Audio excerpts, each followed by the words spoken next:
So the NBA draft lottery has just happened a couple hours ago from recording this, and since the NBA draft lottery happened, we now know the position that the NBA teams will most likely pick if no trades happen. And there probably will be trades, but in today's mock draft, I will have no trades. So without further ado, let's just get straight into it. If you're new here, please subscribe. I would much appreciate it. We're on the road to 500 subs, and we are not even halfway there, so please subscribe so we can get there by the end of this year. I'd much appreciate every single sub. It's worth a lot to me.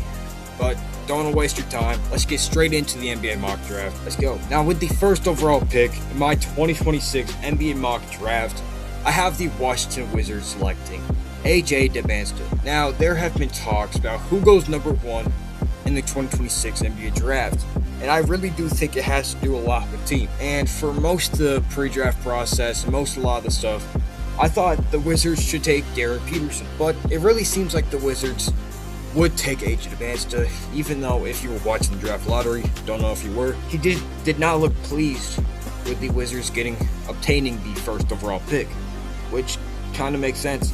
But honestly, if you really think about this, AD doesn't want to be there, so he's probably going to get shipped out for something. And a potential starting lineup next year could be Trae Young, Trey Johnson, AJ Dembélé, Keyshawn George, and Alex Sarr.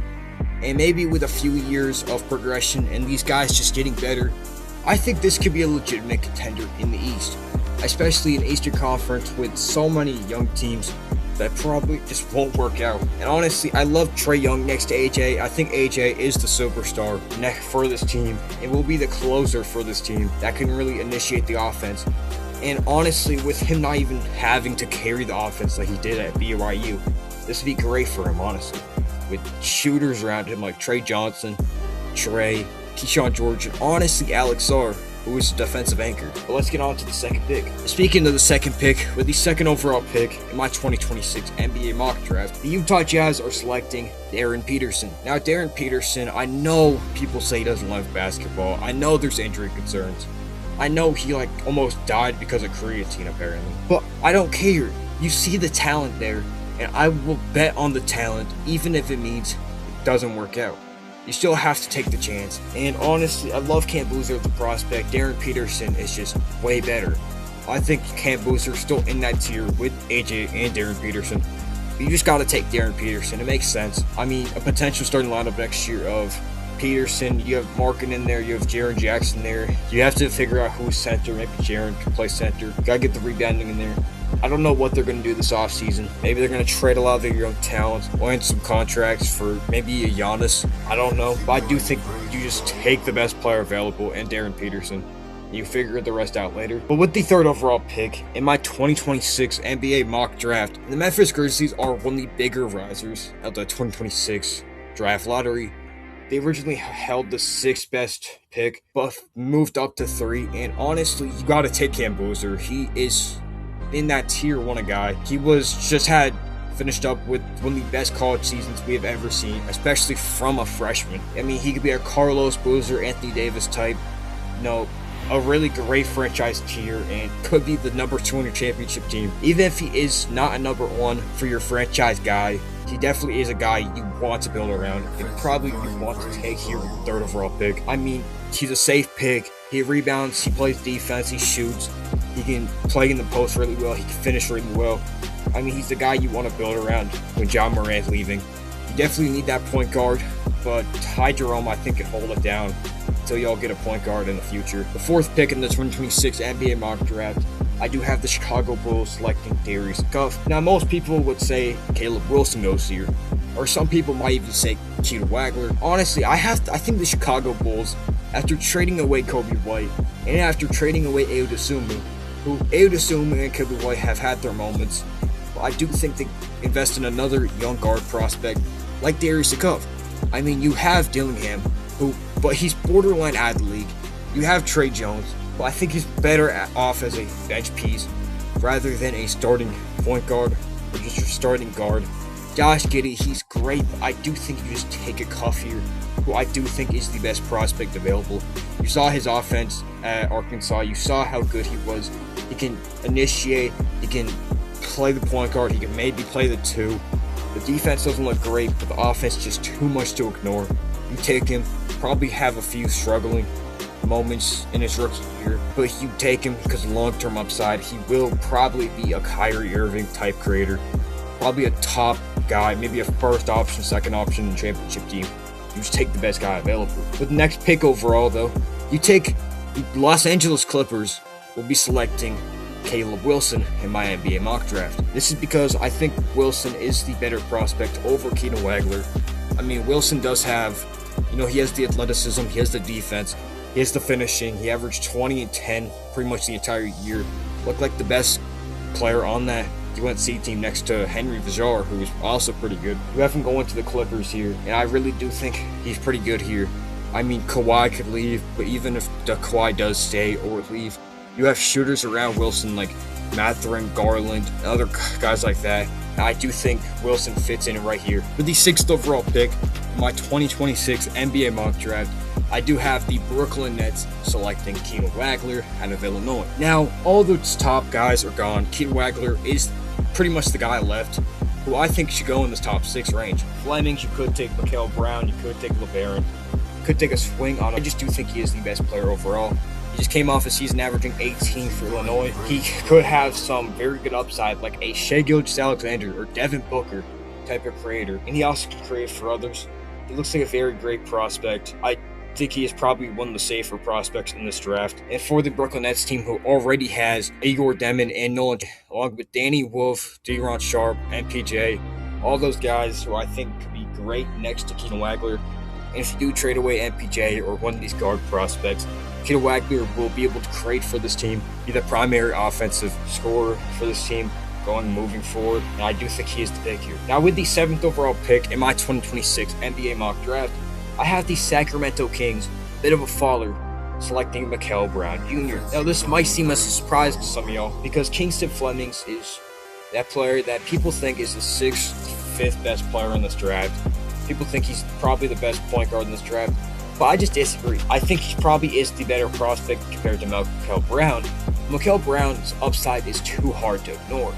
I mean, he could be the next De'Aaron Fox, which the Kings definitely missed because they traded him away. Also traded Halio, passed up Aloka. You just need to get your guard and set him with a good team. And honestly, with this team that's very old, I just think you take Mikael Brown, the guy with the upside, who could potentially be your number 1 option to help you get to the playoffs again. Just fix this disgruntled and disoriented franchise and just help you back onto its feet. I think Mikael Brown is the pick. He's very explosive, can shoot, can create for others. I think his defense looks pretty good, honestly. I think he fits with this Hawks team great. I mean, you have Jalen Johnson, another great facilitator at the power forward position. You have Nickeil Alexander-Walker, who is playing point guard a lot. You have CJ McCollum, who can maybe show Kingston Flemings a lot of stuff into the NBA. He's a great teammate. He's like the players commissioner or whatever. I think Kingston Flemings really fits in. He's a really fast, he's a bit of a dog out there. He can facilitate for others. He's good defensively. He's just a guy you want on the court. He's very coachable. Helped Houston get to the Elite Eight, I believe. A very good player. I do think he fits very well into this Atlanta Hawks system. With the 9th overall pick in my 2026 NBA mock draft, I have the Dallas Mavericks selecting another guard in LeBaron Philon Jr. Now, this is probably one of the bigger surprises in my mock draft because LeBaron Philon is not really projected to be a top 10 pick, which I don't really know why. I mean, just because he is a year older and he's kind of skinny, people just don't think he's on the same tier as Kingston Flemings, Mikael Brown, and Darius Cuff. I do think the potential and upside is higher on Mikael Brown and Darius Cuff. I still think LeBaron this season has shown enough to be in that same tier as Darius Cuff, Mikael, and Kingston Flemings. I mean, he just tried out there. He really is a pass-first point guard. You have Halliburton. That's about it. I really think he could really fit in well next to Cooper Flag. Could definitely space the ball. Maybe won't shoot the ball well. Maybe his rookie year. But given the upside, I think he will shoot the ball really well a couple seasons. And next to Cooper Flag, I love that duo for the future. But going into the next pick, the Milwaukee Bucks are selecting my 2026 NBA mock draft, Braden Burries with the 10th pick. And honestly, Braden Burries, another guard, doesn't have the highest upside. I think very high quality role player, like a Derek White type guy. A guy who is a French all-star, definitely does have all-star, all-NBA ceiling, but most likely a very, very good role player, probably the best role player in the NBA. Upside, he definitely just cares out there. I mean, 6'4" two guard, can also play the point guard, maybe even small forward in some lineups. Will definitely help the Bucks. I mean, that defensive backcourt of Ryan Rollins and Brandon Burris would be amazing to see out there. Honestly, would just help the Bucks in the future if they keep Giannis or if they trade Giannis. Probably hope they trade Giannis to go help out Brandon Burris and Ryan Rollins on this young team. But honestly, I like this pick for the Bucks. They get their guy. On to the next pick. With the 11th pick in my 2026 NBA mock draft, I have the Golden State Warriors selecting Yaxel Lendeberg. Now, Yaxel is a bit of an older prospect. I mean, I'm pretty sure he did like 6 years in college. But he is one of the most dominant forces we have ever seen in college basketball. People call him Dominican LeBron. Now, if that's not a sign to draft him, I don't know what is. He also is the recent national champion, took down UConn in the championship game by a very convincing fashion. He can shoot, he can defend, he can rebound. He's a man amongst boys out there. This could be really good for a win now Warriors team. They can either trade the pick, or the XL can definitely work well with Curry. Now with the 12th overall pick, a familiar face to Yaxel, I have the Oklahoma City Thunder selecting Adam Murrah out of Michigan too. 7'3" center. You know, he spent his first 2 seasons at UCLA, not getting much time or doing really anything out there. Projected to be a 2024 draft pick, coming in 2 years later as a junior. And he really showed out this year. I mean, the defensive upside was there, and the passing for a 7'3" guy with a huge wingspan was so unexpected for me and a lot of other people. You got to take him here. I know you already really have Chet, Isaiah Hartenstein, Jalen Williams, and all those guys, but I think Adam Murrah just needs to go to this team.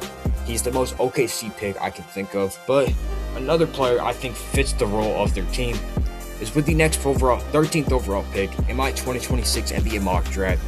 I have the Miami Heat selecting Dennis Sturts. Now, this might be a bit of an older prospect I think could work really well as a starting point guard for this Miami Heat team, who may or may not trade for a star this upcoming offseason. And to round out my NBA mock draft, with the 14th overall pick, I have the Charlotte Hornets selecting Chris Sneck. Now, this might be a surprise pick, as some people have Chris Sneck below first round. I just don't get that. And I hear people saying that we shouldn't select Chris Sneck with the 14th overall pick. I mean, it might be too high for some people. I mean, Charlotte has a pick, I think a few picks back, like late teens, where they could probably snag him. And if they think he's going to fall back that far, maybe select someone else here and get Chris Sneck with maybe the 19th pick, whatever pick they have. I just think Chris Sneck is good enough to be a lottery pick. I mean, you saw the upside. He was a great dunker, very athletic. He can space the floor really well. Rebounding, not great for a 6'11" guy, but he's more of a Jaren Jackson type, you could say. He can space the floor, very good defender. Very athletic, very good rim lob guy. Could play really well next to LaMelo. Could space the floor next to Con, Brandon Miller, LaMelo. And if you keep Miles Bridges, you can have 1 through 5 be able to shoot the 3. And if maybe, not LaMelo or really Con Kneppel, but you bring in another defender, and you could take someone else, like a perimeter guy outside of the lottery, where you can just really have 3 and D all the way. I think Chris Sneck really helps this team really contend maybe for a playoff spot next year. But anyways, that is the end of my lottery. Sorry, I was a little rusty. Haven't uploaded a video since Bam's 83-point game about 50-60 days ago, which I know is a lot, but I'll be trying to upload a lot more. Making a lot of off-season videos for lots of different teams. I already have some requests for off-season videos.